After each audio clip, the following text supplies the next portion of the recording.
Animal testing has helped society in a variety of ways. It's brought forth improvements in medicine and everyday life.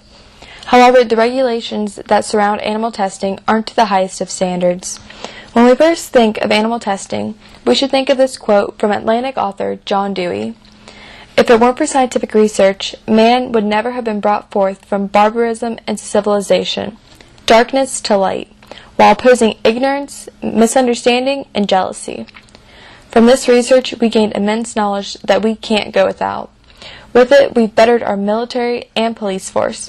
Our protectors now have better survival odds, and if they are injured, we have better technology to heal them so they can return to as normal a life as possible. From animal testing, scientists have also developed life-saving drugs, such as vaccines, antibiotics, HIV drugs, cancer advances, and insulin. I'm here to talk about how insulin has affected my life and how with animal testing it has affected others. I'm a type 1 diabetic, so I use insulin every day, all day. It's something that I need to survive because my pancreas doesn't quite work. To do animal testing for insulin, what they used to do is they would actually take the pancreas out of animals, specifically a dog, and then would try to give them insulin and really just hope it worked. I'm really grateful they did that because without that advancement in medicine, I wouldn't be where I am today, which is here because I would be dead. But the way they went about it was absolutely horrendous. They basically took an animal so close to death and just hoped that they could save them and bring it back. To change anything, I don't think there's really anything way it could change because it was better for everyone that this test happened on one dog. Because once they figured it out on the one dog, they were able to very quickly help other animals when they would take the pancreas out of them. Should it have been done in a better and more controlled environment? Of course. But it's something that I don't think anyone would consider taking back. Animals have also helped us develop new prosthetics, too. After testing on a dog for a potential cure for a leg, both the dog and patient were able to walk again. Another example of animals used in testing would be in space centers. While researchers use the knowledge they have from previous trips to space, they also use animals to further test the effects of gravity and how they could potentially harm the body. Researchers test on animals because humans are believed to be superior to other animal life due to our higher intellect and broader range of skills, which is why only certain animals are used in research. Scientists don't just collect pets to perform tests on. Rather, they use animals most people commonly refer to as pests. Which leads to the question, what's the difference between setting a mousetrap and using a mouse to test a cure for a disease on?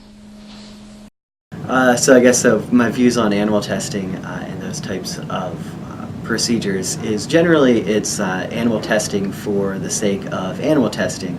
I don't think is necessarily a good thing. Things should be done in the most humane way possible for anyone, including animals. However, I do know that certain animal testing, if it's done humanely, is certainly beneficial in the medical community. It's a way to test a variety of new pharmaceuticals, even pre-pharmaceuticals, test different science theories, test different scientific methods to see if an animal model gives us some answers to then move forward in possibly going down the path of a clinical trial or to help cure a variety of different diseases. My wife happens to work in gastrointestinal disease models and does some work with mouse models, and so this is before. It's not really testing drugs per se on animal models, it's just testing how illness is transmitted and what types of models, how we can model that in an animal setting, and then hopefully the end goal is then to develop drugs and to develop good use cases for humans. And so everything's done in humane manner, all the regulations are followed, there's a lot of regulations when working with animals. And so as long as all that's followed, I think there can be some great benefits, and there's, particularly Children's Hospital, I know has seen some great benefits and great results from their work and from what they're doing. And so I'm certainly pro animal testing if done humanely for the betterment of society in general, but against animal testing if it's not done humanely and there's no solid scientific reasoning behind using the animal models. That's, I guess, my thoughts. Not only do researchers only use certain animals, but they're also monitored. They have vets present in all of their labs and have someone trained in and sympathetic to animal needs there too. This leads to the next question.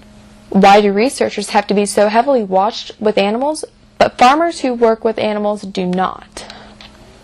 Most small farms, and even larger ones, treat their animals like part of the family. However, this is often not the case with corporation farms.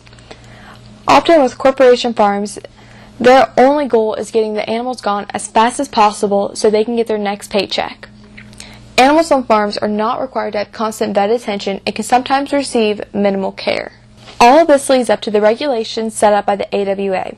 The AWA states that USDA officials should oversee all labs to make sure all standards are being upheld.